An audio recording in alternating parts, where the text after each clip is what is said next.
Hey everyone. Welcome back. Welcome back to What's Your Favorite Scary Story? Oh, And that would be the cats having a disagreement. Stop it. Stop it. They're just frozen looking at me. they're fine. They're just It's brotherly love, as we like to call it. Yeah.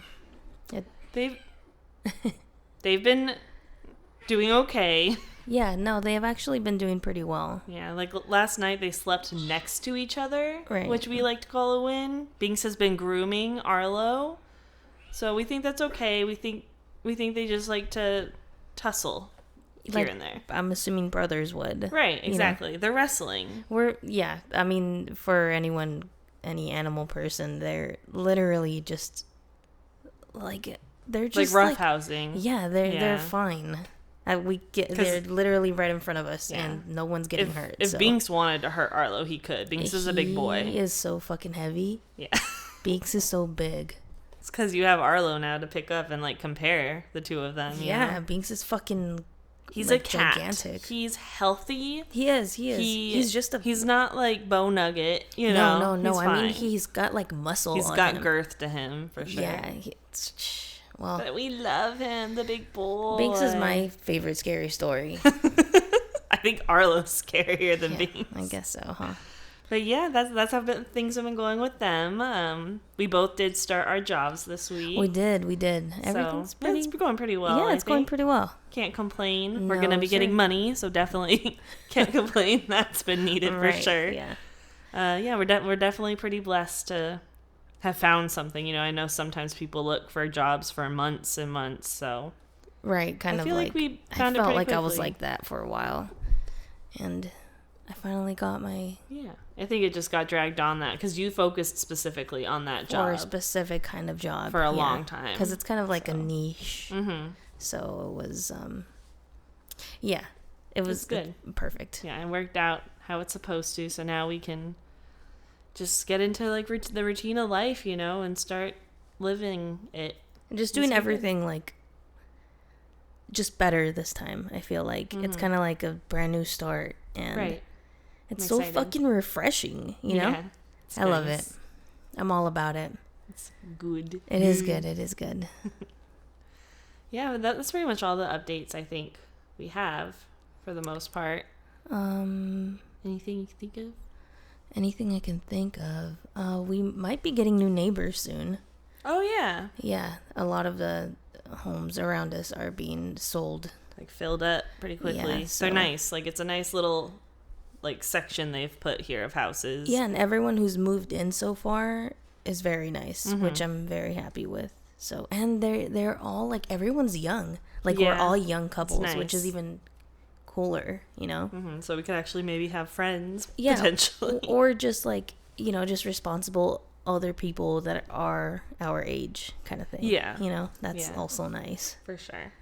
But yeah, I've just been in a work mood, so I'm just kind of tired right now. Yeah, I'm pretty tired too. I literally got home from work just now, changed, and then we came up to do this. Yeah, but it's okay. I'm ready. I'm ready for today's scary fucking story. You better be ready. I am. Did you want to start with your not so fun fact first? Do you want to save it? Let's start with it. Start with it. All right, here we go.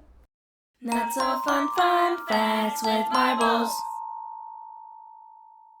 So, this week's not so fun fact is naturally not so fun. Well, I sure hope so. That's the basic requirement. Right. So, I don't know how much you know about rabies. I do know some. Oh, okay. A little bit. Do you want to share some knowledge? Well, I know that there's nothing you can do, if you start showing symptoms, then there's nothing you can do. You have to treat it before you see symptoms. And I know that you can get it from squirrels and raccoons and animals like that. And I know that Meredith Palmer is a survivor. Yeah, because of the bat. Right. Yeah, bats and, like you said, squirrels and skunks. Okay. And they don't necessarily have to bite you, but just a simple scratch. Oh, shit, really? Yeah. And you can try to treat it, but the odds of you actually surviving it are very fucking slim. Like, it's a high 90% that you will die. Like, if you start seeing symptoms, right? Yeah, and if you survive your rabies thing, you'll most likely come out of it with severe brain damage. Oh, wow. Yeah, so you will not be the same whether you survive. That's so, like, serious. Yes, it's fucking serious. Yeah. So it's like a not so fun fact and a fucking public service announcement that if you see a fucking squirrel, don't try to pet it. Like, don't try to pet anything you shouldn't pet. Like, no matter how cute they look. No, you want to. We want to pet anything with fur. Like, we want to pet fish, for God's sake. No matter how cute, no matter how, adorable the creature is, no matter how certain you are that you are, like, an animal whisperer, and cats love me and dogs love me. You don't know. You never know. And those are wild animals, yes, too. So like, they're not domesticated. And like, symptoms, right? Like, it literally attacks your nervous system first, and your body slowly shuts down, and like, you're just slowly dying, and you just basically, like, waste away, and at some point you just become unconscious, but you're still dying. Like, even if you try to drink water, your throat starts to, like, clamp up. Dang. So even looking at water, you feel like you can't breathe. Oh my God. So you're literally gasping for nothing, because it's just, like, it's insane. I don't know if you've ever seen, like, those videos of people suffering with rabies, and they have, like, a glass of water in front of them, and they're just there, like, just having, like, the worst time, and more than likely they're not even conscious. Like, they're just reacting. It's just fucking scary. Well, that was not fun. No. Thank you. Appreciate it. Thank you. Well, that was another fun segment of Not So Fun Facts with Marbles. I hope you all enjoyed and will be more aware of rabies-giving creatures and avoid them. Avoid them at all costs. Dang, I mean, that makes me feel like I kind of stand Michael Scott's, like, Meredith Palmer's fun run race for the cure thing from The Office with, like, twice as many names. Right. Like, that shit is kind of serious. But there is a cure. But it's just more you than can only likely cure it if you don't have symptoms. More than likely you will die. Well, I mean, like, you can treat it before you start seeing symptoms and you'll be fine. But once you start showing symptoms, then I know you're screwed. Yeah. So just don't risk it for the biscuit. Rabies are pretty serious. Yeah. Arlo is very loud. Active. He's very active tonight. So any, like, random noises you hear in the background, it is not paranormal. It is paranormal. And it's Arlo. Because he's a cat. All right. Are you ready for today's story? Yeah, I am, actually. I have, like, no idea. Like, yeah, you don't know what we're doing today. No. Yay. What are we doing? So, this week's story was suggested by a friend of mine that I went to school with in Washington. Oh. Thank you very much for your suggestion. Thank you. Now, if you guys want to hear something covered on one of our next episodes, please go ahead and send that idea to whatsyourfavoritescarystory@gmail.com. What? Or you can send us Yeah, I was going to say that. Can I say it? Sure. You can say it. Or you can send us a message on our Instagram at whatsyourfavoritescarystory. Love you. Yeah. I do. Yeah, you can DM us there also. And Or you can call us at 818-899-nevermind. That rhymes. Yeah, that's old. Like, I grew up with kids saying that. Oh, it's like a thing? Yeah, because it's 899. I mean, oh my God. It's 818-899. Never mind. That's cute. Our old, like, phone number from, like, the landline used to be 818-899-5432. Oh, that's Isn't cool. That cool? Nice. And then we made it into a little jingle, so that's how we were able to remember it. Mm-hmm. It went 899-5432. And it's very catchy. So, yeah, I was like a little 4-year-old, and I knew my phone number. Oh, congratulations. Thank you. You're welcome. Now, if you're not sure if your idea would be a good fit for our podcast, We pretty much do it all, you guys. We cover haunted places and ghosts and poltergeists. We cover aliens and cryptids, urban legends.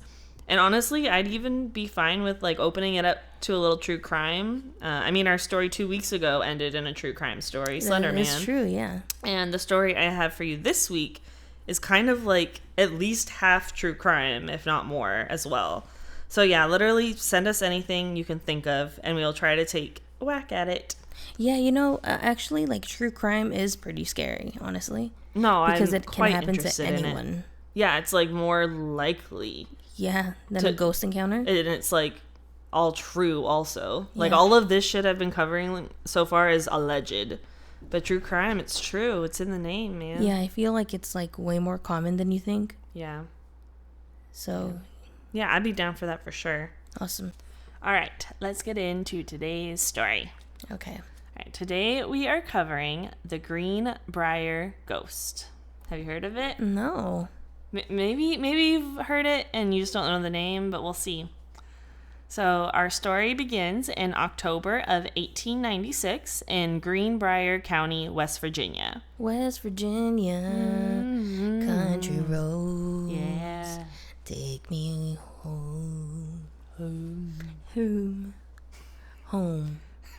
Oh, sorry. So a woman by the name of Elva Zona Heister, who went by her middle name Zona, met a blacksmith named Erasmus Stribling Trout Shoe. Dang, okay. They were married just a few short months after they met. Yeah, I know. Story. It was fast, huh, Binks? After the wedding, they moved into a small home closer to Zona's mother. Now, speaking of Zona's mother, she actually wasn't too fond of... Can you guys calm down over there? Thank you. So, Zona's mother was not too fond of Trout, which is what Zona's new husband preferred to be called. Out of the 4 names he was given, he chose Trout. So Trout had actually been married twice already before marrying Zona, and had served a little time in jail for stealing a horse. Damn. Except Zona's mother didn't even know any of that when she first met Trout. She just straight up didn't like this guy for some reason. It's the mother's intuition. It's like literally what this whole story is about. Mothers know best. Always listen to your mother. Mm-hmm. But to the rest of the town, Trout Shoe was like a pretty powerful man. He was charming and objectively pretty handsome. So the first 2 months or so of their marriage went pretty smoothly and were uneventful. But all of a sudden, Zona started to feel ill. But she was treated by the family doctor, J.M. Knapp, and did start to feel better within a few weeks. So on January 22nd, 1897, Trout made a trip over to the house of Martha Jones, who people in town referred to as Aunt Martha. He wanted to see if her 11-year-old son, Andy, could head over to the house to help with some chores, since Zona was still recovering. So he did things like this for people around town from time to time to make some extra money. Except the boy's mother informed Trout that Andy was already out doing some odd jobs for Dr. Knapp. Trout would then go back 4 more times to Martha's house asking for Andy, and each time he seemed more and more impatient. But Andy wasn't able to make it to the Shoe household until late afternoon. So when he did, what he saw was just terrible. Uh-oh. As he entered the house, he immediately noticed a trail of blood that was leading to Zona's lifeless body laying on the floor. Fuck. Poor Andy ran out of there screaming and went to get his mother, and the both of them went to notify Trout and then get Dr. Knapp. When the doctor arrived at the house, he discovered Trout had moved Zona's body to their bedroom and had changed her into a very nice dress with a tall, stiff collar. There was also a veil over her face and a scarf around her neck, which Trout said was her favorite. That's weird. Right? Yeah. Why? It's like he's like, oh, she would have loved this. Like... Yeah. Like, just wanting to make her, like... Like, happy. Yeah. Like her dead corpse. I'm like, it's been maybe a couple hours. Right. And he's like, why is that your first instinct? And it sounds like he's like very like passionate over this. Mm-hmm. Like he knows her and loves her, but yeah. Just wait. So obsessed is the word I was. Yeah. So as well as he could, Dr. Knapp examined Zona's body, but Trout didn't let him touch much at all. So after his examination, the doctor determined the cause of death to be, quote, everlasting faint. What? End quote. Which is essentially like a heart attack, but it's like you fainted, but like forever, kind of thing. Oh, okay. Oh, and real quick fun fact: in my research, I came across something like awesome sounding. There is an opera about this story, and it is a true crime opera, and it is called Everlasting Faint. It's the name of the opera, and I'm very interested. But yeah, he said that was her cause of death. But interestingly, on her birth certificate, her cause of death was listed as childbirth. What? So do you remember how, like, when the young boy, Andy, he found Zona's body and there was a trail of blood? Yeah. So I guess they, like, remembered that fact and figured it must have been a miscarriage. So that's what was officially put down. Right. Just, like, no examination. They're like, exactly. There was blood, so miscarriage. Like a trail of blood to her room. Right. Well, not to her room. She was found, like, right in the entryway, remember? And then Trout moved her to their room. Wow. Yeah. But, yeah, there was a trail of blood. Regardless. He probably like whacked her before she like fully passed away. Like whacked her, she started bleeding, trying to run away, and then he like just off the whole thing. I see. Okay. But I don't know. Let's keep on reading. You don't know. So next comes Zona's funeral, where Trout was very clearly exhibiting grief over his late wife. He refused to leave her side during the wake, most of the time cradling her head in his hands, which is what he was doing the day that she died when Dr. Knapp found them. And he was holding a pillow to the side of her face to keep her comfortable, and then had a folded sheet on the other side for the same reason. There were times, however, where Trout would leave her side and pace the room and actually was pretty energetic compared to how he was grieving earlier. And I want to be clear, like, I know everyone does grieve differently, but it's just something to note. Yeah, like very, just like a very extreme, like, black swing and white of emotions. A whole 180. Right. And it did, like, raise some eyebrows of some of the guests there, too. Yeah, because, like, you grieve, but you don't, even if there are different ways of grieving, like, it just sounds like... It's a little odd. It's a little sus. Yeah, but yeah, so people there noticed too. And they also noticed that when Zona's body was being taken to the cemetery, her head kind of like moved around a little bit more than like it should have, like what seemed natural. So that was like interesting. Okay. That's why he was... Yeah. So let's just get right into it. So Mary Heister, who's Zona's mother, she basically called bullshit. Of course. Yeah. She did not believe that her daughter died from childbirth or everlasting faint. So she wasn't like just suspicious. She was convinced that Trout had murdered her daughter. So when questioned about the death, she said, "The devil has killed her." Now, keep in mind, by this point, Mary was aware of Trout's past now, the things that he's done. So not only was he married twice before, but he had a daughter with his first wife, and then they divorced the very next year. And then his second wife died under mysterious circumstances, and it was never recorded how she died. Damn. Oh, and she was also 16 years old. His second wife? Mm-hmm. Wow. How old is this man? I want to say... Gotta be like double her age. He's 10 years older than Zona. And I think Zona, like, was older. Like, she was, like, an adult for sure. So he had to have at least been in his late 20s, early 30s when he had his second wife. Like, minimum, for sure. So gross. That's fucking weird, bro. Yep. And it's like, I know it was a different time, but, like, no, doesn't take the gross factor out of it. Yeah, no, you're still a creep. Yep. Okay, so after the funeral, the mother, Mary, she had removed the sheet that was helping support Zona's head and tried to give it back to Trout, but he refused it. So she took it back home and started washing it by hand. Then the water in the basin turned red and a very foul smell was coming from the cloth. No, dude, no. After washing it, the sheet was now stained pink and there was nothing that she could do to like make it white again. So that was kind of like an odd thing that doesn't seem like 100% just something that would like happen. Like, I don't know why it was white before. I thought you were gonna say that that there was like a body part in there. Oh God, no. Like wrapped up in there. That would be creepy. Like her heart or something. Oh my God. And then so she started washing it. Oh, that's so much darker. Well, I mean, it's still like, I think it's more paranormal.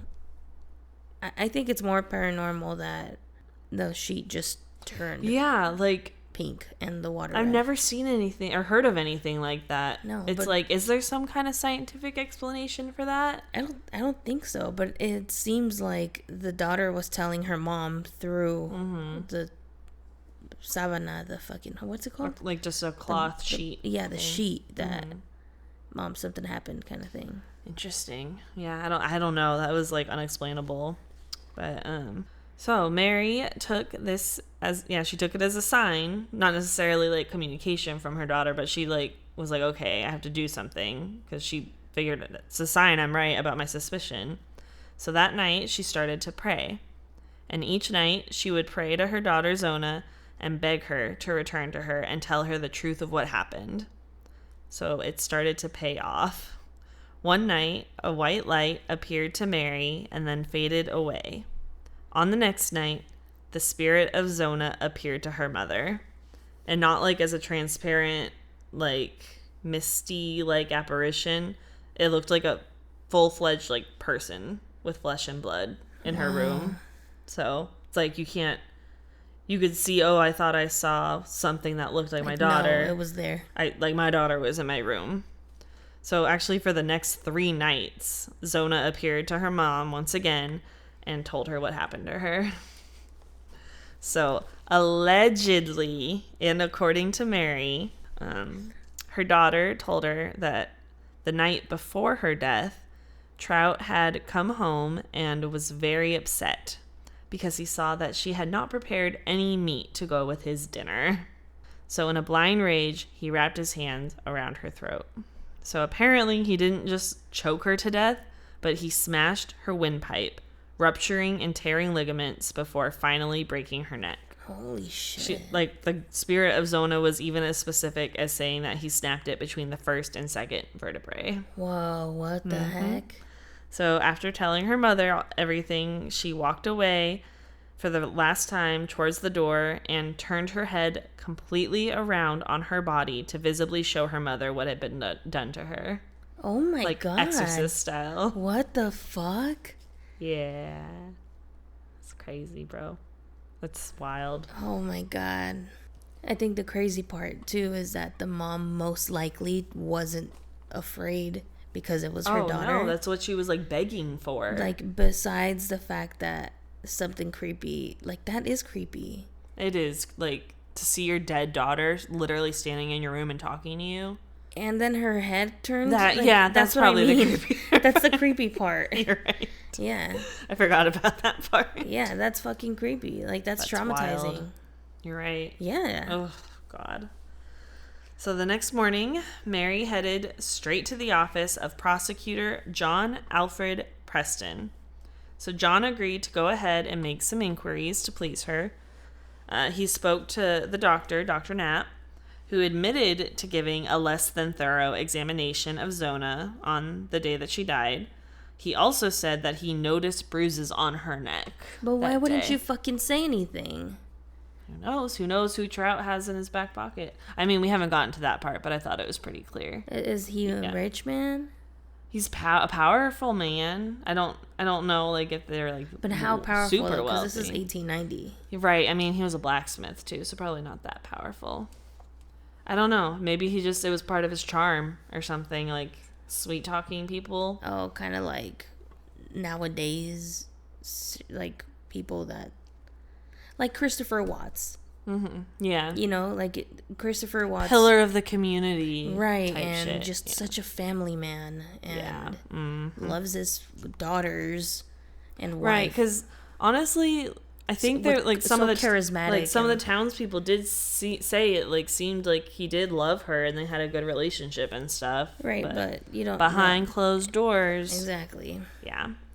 Yeah. So not only did the prosecutor, John Preston, speak with Dr. Knapp, but he also spoke to multiple people that were at Zona's wake, and they all told him about Trout's odd behavior. They said that he wouldn't let anyone near her, and they mentioned the pillow and the sheet he had placed near her head. So apparently all of this was enough reason to exhume Zona's body, and actually Trout was like complaining about having to be there for it, and while he was there, he was just saying how he knew that he would be arrested, and he said, quote, "But they will not be able to prove I did it." But, I mean, you just literally, you outed yourself, bro. What the fuck was that? Like, just take your L. You deserve it. So this time they went ahead and did a complete autopsy, as they should have done originally.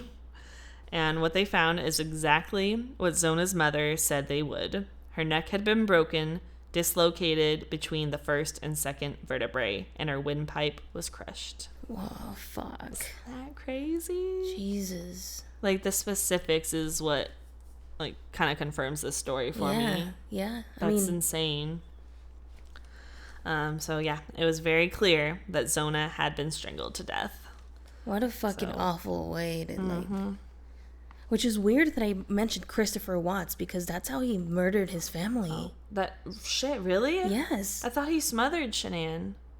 I don't know if he choked. I mean, I don't suffocated, know. He I suffocated guess. Yeah, them. same thing. Yeah. That's so weird. just like not being able to breathe, and that's how that's terrifying. So do you think there might be like a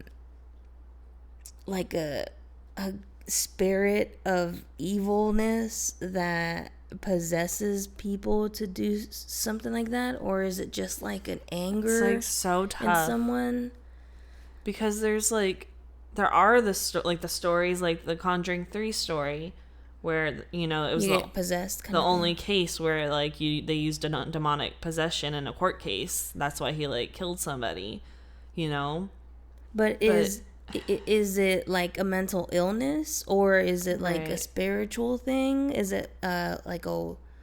I feel like it has to be some kind of mental illness in the case of Chris Watts.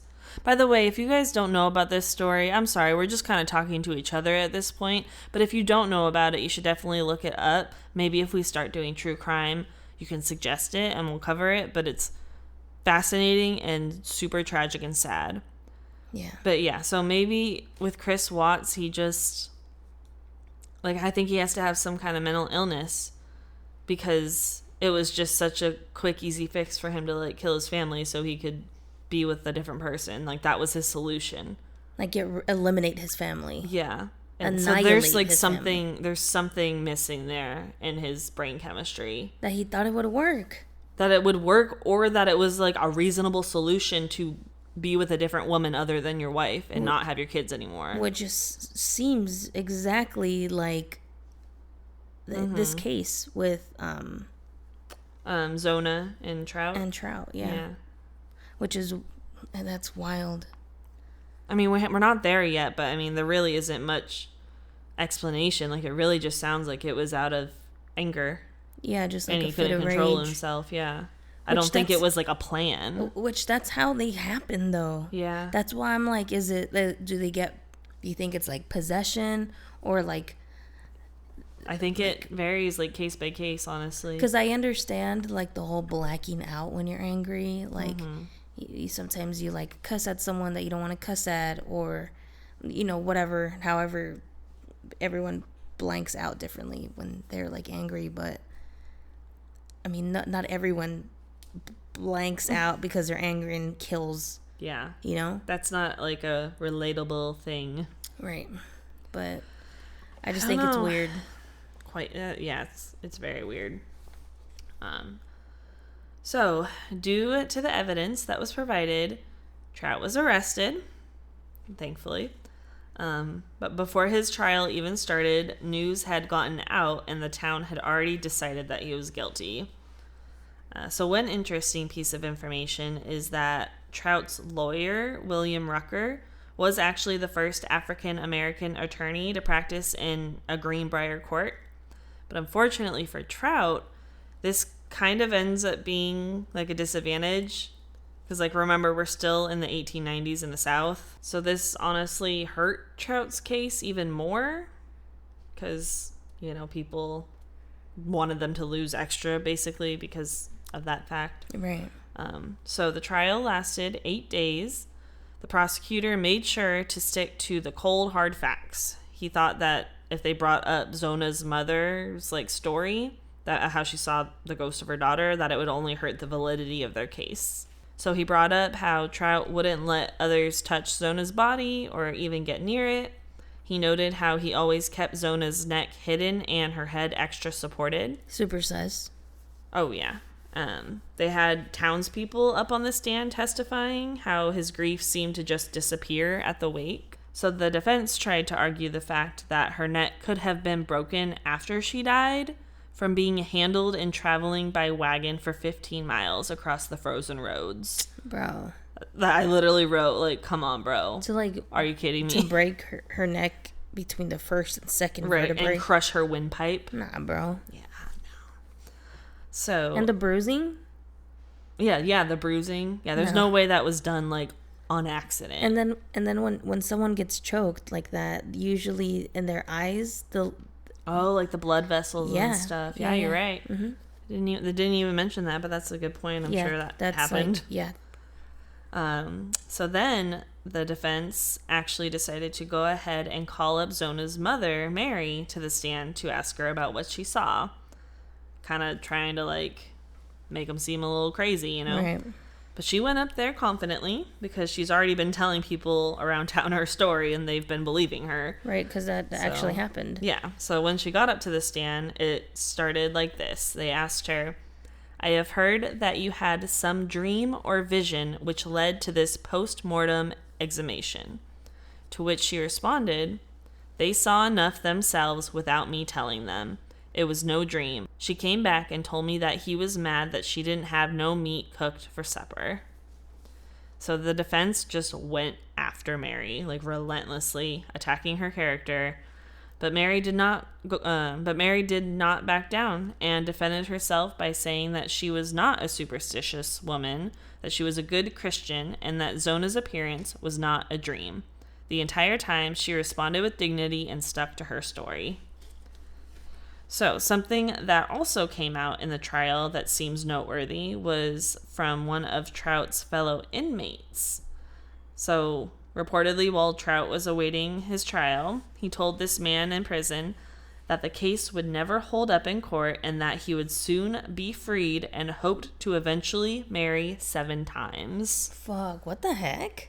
And kill? What the heck? And continue to kill. Right? Clearly, I mean, because it seems more acceptable to be, like, a widow than get a divorce in that time, probably. Yeah. I don't know why he has this, like itinerary of how many wives he needs, but it's fucked up. The heck? Yeah.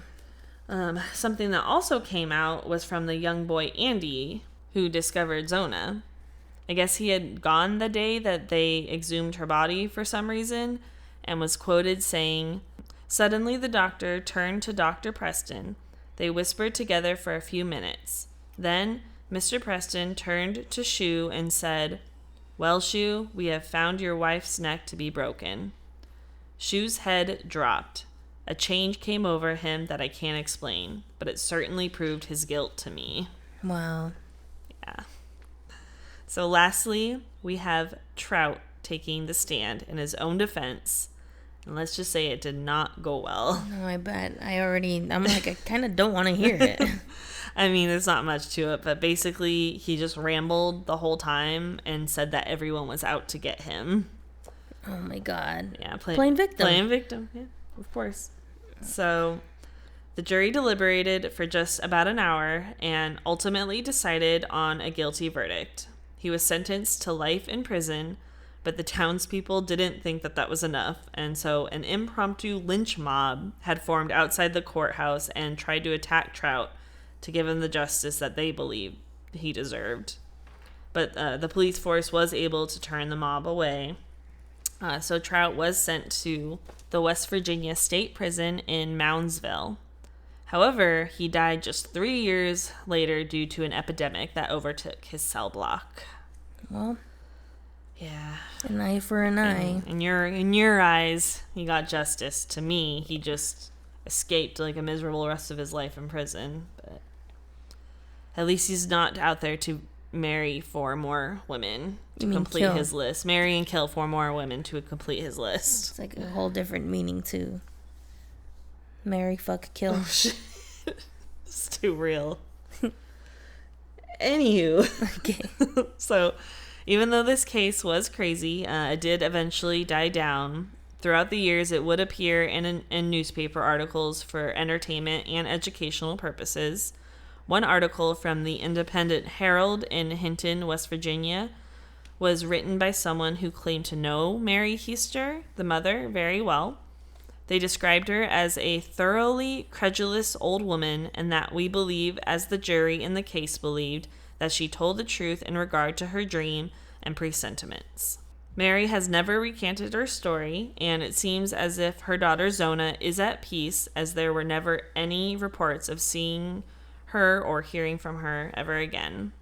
And that was the story of the Greenbrier Ghost and the only lawful murder conviction based on spectral evidence. Crazy. Yo, that's a good one. Right? It was like a lot quicker than I thought it was going to be. Yeah. But, I mean, I told all my points. But I thought it was like a little different. So it is different. Glad we got to do that. Yeah, I like this one. This one's good. All right, y'all. We're accepting true crime suggestions. So that just opened up your closet of things to suggest to us. Yeah, that's good. That's a good one. So Please. We're going to be waking up to just millions and millions of emails, right? And yeah, DMs. From the millions and millions of you listening. Absolutely. I'm expecting it, and I'm excited for it. But yeah, that was the Greenbrier Ghost. Nice. I thought it was super interesting. Do you believe the mom, Mary? I do, absolutely. Yeah, same. Yeah, I mean, they exhumed the body and she was proven right to be true. Yeah, like that's crazy. Yes, like don't mess with don't mess with the spirit world with death. Like let it do its thing. Yeah, and I mean, even though except if you're a murderer, then an eye for an eye. But even though I do believe her, and I believe this did happen, it was also mentioned too how she would say, like how she was saying that she's not even superstitious and stuff, and she was like bringing up legit facts about how most of the time, like, the husband's a suspect in these cases.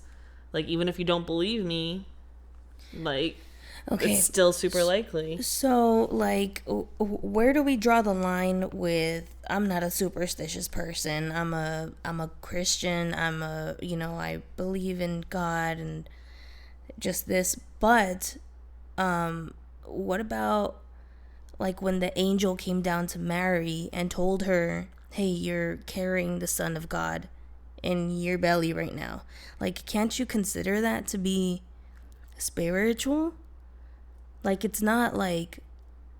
I think that's what, like... She's just saying she doesn't, like... Yeah, into spirits and ghouls and witchcraft and stuff like She doesn't believe in that. And so when this happened, she was like, oh shit, this is real. This is actually something that happened to me. Yeah, but I didn't believe this would happen to anyone. Yes, but she has to defend her point by saying, I'm not this kind of person. I'm a godly woman. Which I feel like she did do, and I think it was a good idea, because that was the whole point that her side, the prosecutor, didn't want to bring up, because they didn't even want to make them seem like there's any doubt into their case at all. And so when the defense made her talk about it, she's like trying to sound as like respectable and believable as possible. Like, I'm not just some crazy old lady telling these stories. I guess I'm coming more from that was Arlo. I'm coming more in the side of like religion versus spirituality, in that sense. I'm not saying that, the stuff she had to do to prove her Christian beliefs and that she is a godly woman. I think I'm just asking the question, like, where do we draw the line of religion and spirituality when a spirit angel came down to Mary and told her, like, because if you're as a Catholic, like, all of that is, you're not supposed to be spiritual. Like, everything spirit and everything of power comes from God himself, and it's the Holy Spirit, Jesus, and God, like, right. So maybe, like, in Zona's mother's mind, she was saying maybe, like, God sent her back down to, like, help us, like, get justice for her.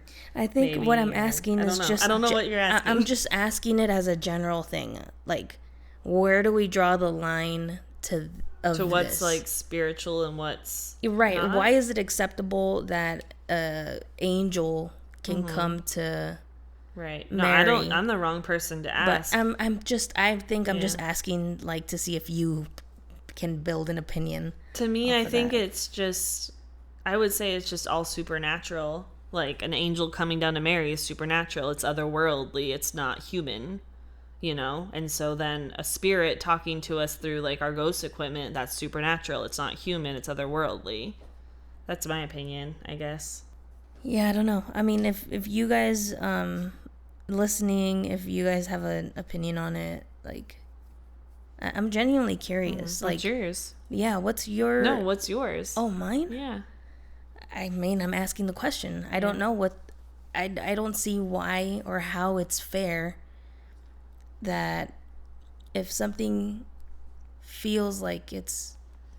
Well, first of all, I'm a religious it sounds like I'm contradicting what I'm saying, but I'm like a spiritual person in my faith, I'm a faith. I'm full of faith, I guess. I'm not religious, but you know me. Like, right. I pray every day. Like, I probably pray 2 times a day, honestly.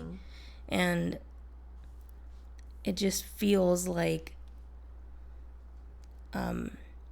every time I'm blessed or something good happens to me, of course I always thank God. But I also have the spirits of my ancestors. I have the spirit, like my dad's spirit.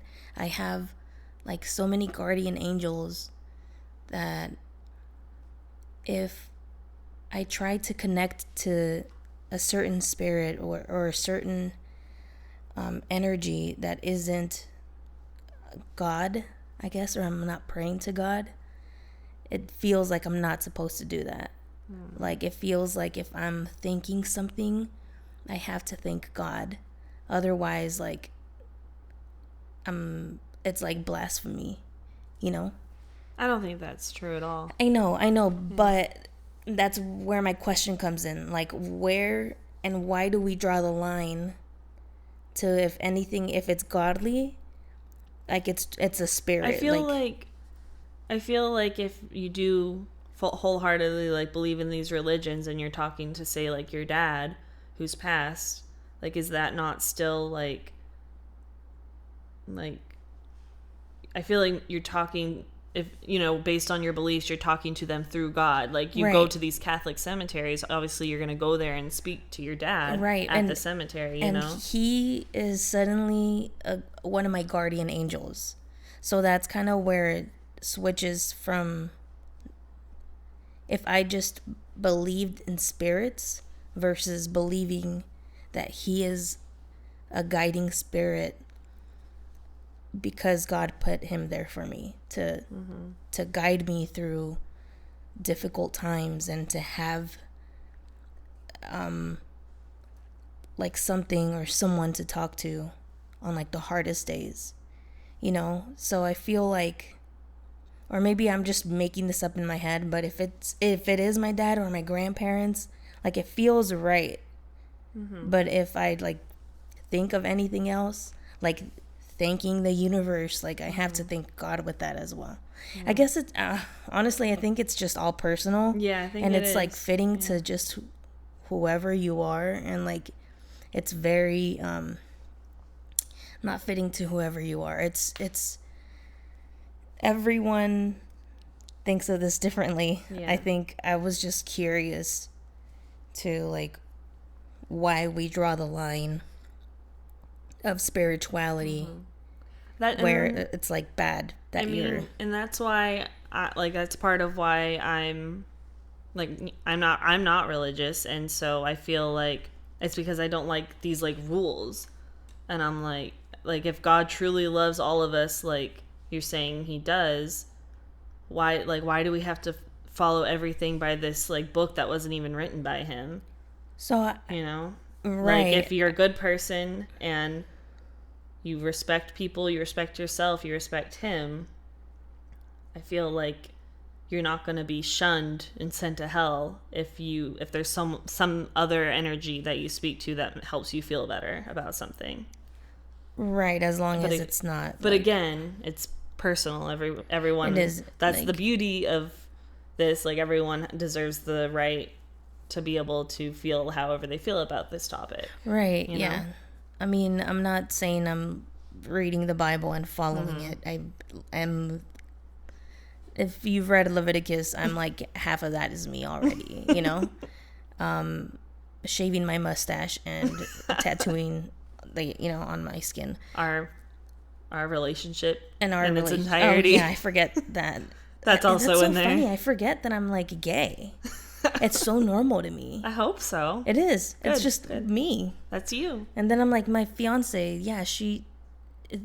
they like, you don't know here, you know? Yeah. But I'm just me.